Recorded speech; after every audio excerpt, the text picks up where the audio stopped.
लोकसभा चुनाव के बीच उत्तर प्रदेश की रायबरेली सीट इन दिनों चर्चा में है। चर्चा इसलिए क्योंकि सीट से कांग्रेस के नेता राहुल गांधी इस बार चुनाव लड़ रहे हैं। रायबरेली सीट गांधी परिवार की परंपरागत सीट रही है। फिरोज गांधी से लेकर इंदिरा गांधी और सोनिया गांधी तक इस सीट से चुनाव जीतकर संसद जा चुकी हैं। सोनिया गांधी रायबरेली से रिकॉर्ड मतों से जीत दर्ज कर चुकी हैं। अब राहुल गांधी के सामने अपने गढ़ को बचाने के साथ ही मां सोनिया गांधी के रिकॉर्ड को तोड़ने की भी चुनौती है। आइए जानते हैं कि रायबरेली सीट पर क्या है सियासी समीकरण। नमस्कार, मेरा नाम है शिवराज सिंह और आप देख रहे हैं हमारी स्पेशल पेशकश डेटा बोलता है। वीडियो की शुरुआत करते हैं। रायबरेली में किन किन के बीच मुकाबला है और कौन कौन प्रत्याशी चुनावी मैदान में है। तो आइए जान लेते हैं कि रायबरेली में कौन कौन इस समय चुनावी मैदान में है। तो सबसे बता दें कि रायबरेली में राहुल गांधी कांग्रेस की तरफ से प्रत्याशी हैं। वहीं बीजेपी ने दिनेश प्रताप सिंह पर दांव लगाया है, जबकि बीएसपी ने ठाकुर प्रसाद यादव को चुनावी मैदान में उतारा है। बीजेपी और कांग्रेस के बीच कांटे की टक्कर मानी जा रही थी, लेकिन ठाकुर प्रसाद यादव के चुनावी मैदान में आने से रायबरेली में मुकाबला त्रिकोणीय हो गया है। अब बात कर लेते हैं रायबरेली के जातीय समीकरण की। तो आपको बता दें कि रायबरेली में 34% दलित वोटर हैं, वहीं 11% ब्राह्मण हैं, 6% मुस्लिम हैं, 7% यादव वोटर हैं और 23% अन्य हैं, जिसमें बनिया, काश्त और अति पिछड़ी जातियां आती हैं। जातीय समीकरण के बाद अगर हम बात करें रायबरेली सीट के पिछले 3 लोकसभा चुनाव की, तो आइए जानते हैं कि पिछले 3 लोकसभा चुनाव में क्या नतीजे रहे हैं और किसे कितने वोट मिले हैं।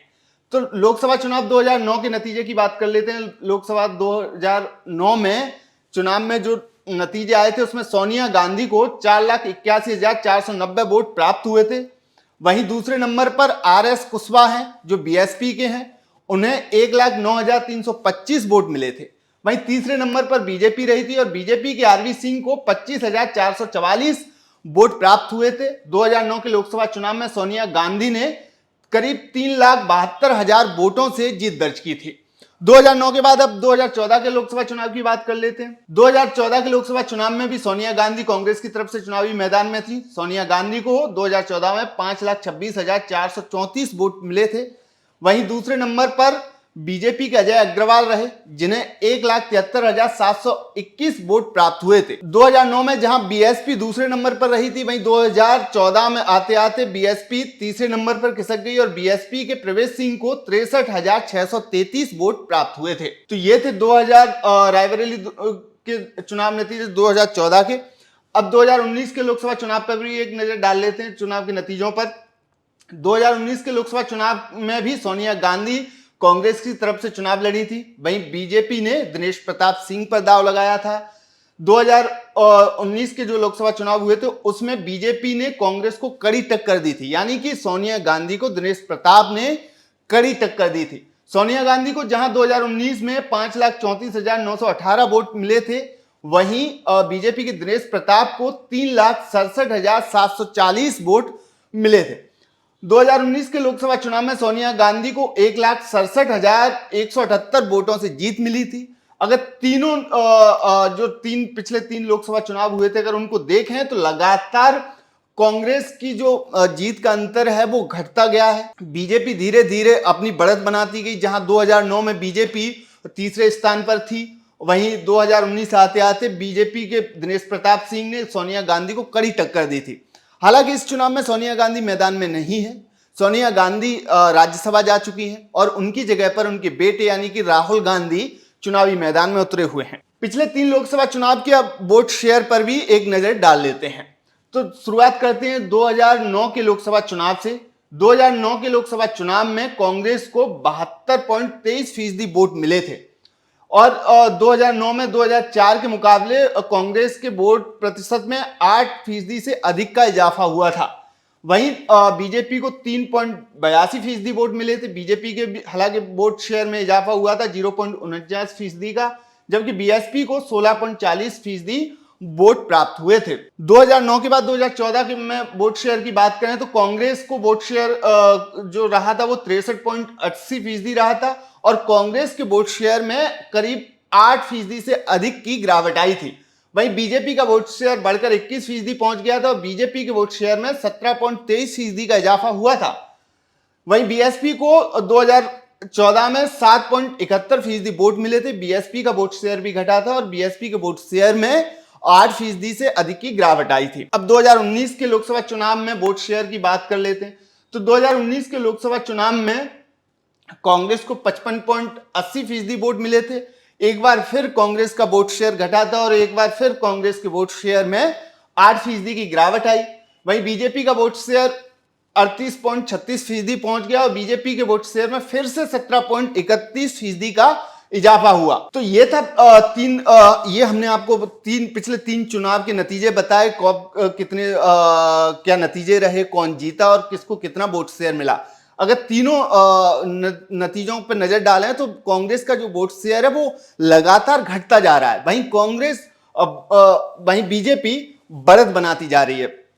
बीजेपी लगातार रायबरेली में मजबूत होती जा रही है। वोट शेयर और चुनाव नतीजों के बाद अब बात कर लेते हैं रायबरेली क्यों है कांग्रेस का गढ़, या यूं कहें कि क्यों है गांधी परिवार का गढ़, या रायबरेली को क्यों गांधी परिवार का गढ़ कहा जाता है।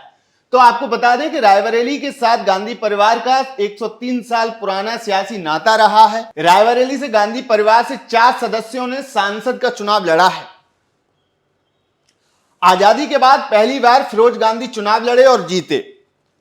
1967 के आम चुनाव में इंदिरा गांधी ने यहां से जीत हासिल की। 1971 के चुनावों में भी इंदिरा गांधी दोबारा यहां से जीती। 1977 के चुनाव में इंदिरा गांधी को यहां से हार का सामना करना पड़ा था, लेकिन एक बार फिर 1980 में इंदिरा गांधी यहां से चुनावी मैदान में उतरी और उन्होंने जीत हासिल की। हालांकि बाद में उन्होंने सीट को छोड़ दिया था। इंदिरा गांधी के बाद 2004 में सोनिया गांधी ने रायबरेली को अपना चुनावी क्षेत्र बनाया। यहां से वो चुनाव लड़ी। 2004 में पहली बार सोनिया गांधी ने यहां से चुनाव लड़ा और उन्होंने जीत हासिल की।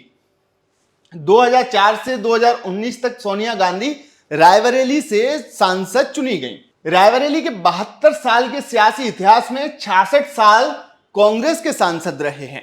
आप इसी से अंदाजा लगा सकते हैं कि ये जो रायबरेली सीट है वो कांग्रेस की कितना मजबूत गढ़ है कांग्रेस का, जहां करीब 72 साल के सियासी इतिहास में 66 साल तक कांग्रेस के सांसद रहे हैं। रायबरेली में अब तक 20 बार चुनाव हुए हैं, जिसमें से 17 बार कांग्रेस को जीत मिली है, जिसमें 3 उपचुनाव भी शामिल हैं। अब बात कर लेते हैं कि मां सोनिया गांधी के रिकॉर्ड को तोड़ पाएंगे राहुल। आपको यहां बताते हैं कि वो कौन सा रिकॉर्ड है जिसको तोड़ने की बात हम कर रहे हैं। क्या रिकॉर्ड है सोनिया गांधी के नाम रायबरेली में? तो आइए आपको बता देते हैं कि रायबरेली में सोनिया गांधी के नाम है। जीत का सबसे बड़ा रिकॉर्ड उनके नाम दर्ज है, सोनिया गांधी के नाम दर्ज है।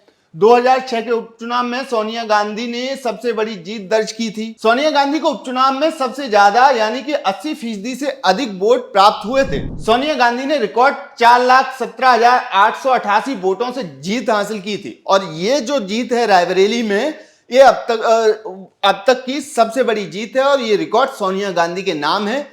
और राहुल गांधी को लेकर भी यही तरह की चर्चा हो रही है कि क्या राहुल गांधी मां सोनिया गांधी के इस रिकॉर्ड को तोड़ पाएंगे और क्या राहुल गांधी रायबरेली में जीत दर्ज कर पाएंगे, क्योंकि उनके सामने बीजेपी की जो मजबूत चुनौती है, दिनेश प्रताप सिंह बीजेपी के जो प्रत्याशी हैं वो बड़ी मजबूती से चुनाव लड़ रहे हैं। दूसरी तरफ बीजेपी की लहर भी है। बीजेपी धीरे धीरे रायबरेली में मजबूत हो रही है। पिछली बार भी दिनेश प्रताप सिंह ने चुनाव लड़ा था, हालांकि वो हार गए थे, लेकिन इसके बाद भी उन्होंने उस क्षेत्र को नहीं छोड़ा। वो लगातार रायबरेली में काम करते रहे और यही वजह है कि रायबरेली में राहुल गांधी और बनाम दिनेश प्रताप यानी कि कांग्रेस बनाम बीजेपी के बीच कड़ी टक्कर मानी जा रही है। हालांकि कांग्रेस ने रायबरेली में पूरी ताकत झोंक दी है। आपको बता दें कि राहुल गांधी की बहन यानी कि प्रियंका गांधी लगातार रायबरेली और अमेठी में चुनाव कर रही है। उन्होंने वहीं पे डेरा डाला हुआ है और वो वहीं लोगों के बीच जाकर कांग्रेस के लिए समर्थन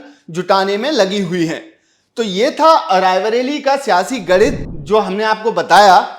हालांकि अब ये देखने वाली बात ये होगी कि जो रायबरेली में 20 तारीख को चुनाव है, वोट डाले जाएंगे, उसके नतीजे 4 जून को आएंगे और उसमें कौन जीत हासिल करता है। क्या राहुल गांधी रायबरेली से मां सोनिया गांधी की तरह जीत हासिल कर पाएंगे और उस परंपरागत सीट को बचाए रखेंगे, या फिर बीजेपी अमेठी के बाद रायबरेली में भी सेंध लगाने में कामयाब होगी। इस वीडियो में फिलहाल इतना ही। नमस्कार। अगर ये वीडियो आपको पसंद आया है तो इसे लाइक जरूर करें। अगर चैनल अभी तक सब्सक्राइब नहीं किया है तो कर लें और नोटिफिकेशन पाने के लिए बेल आइकन भी दबा दें।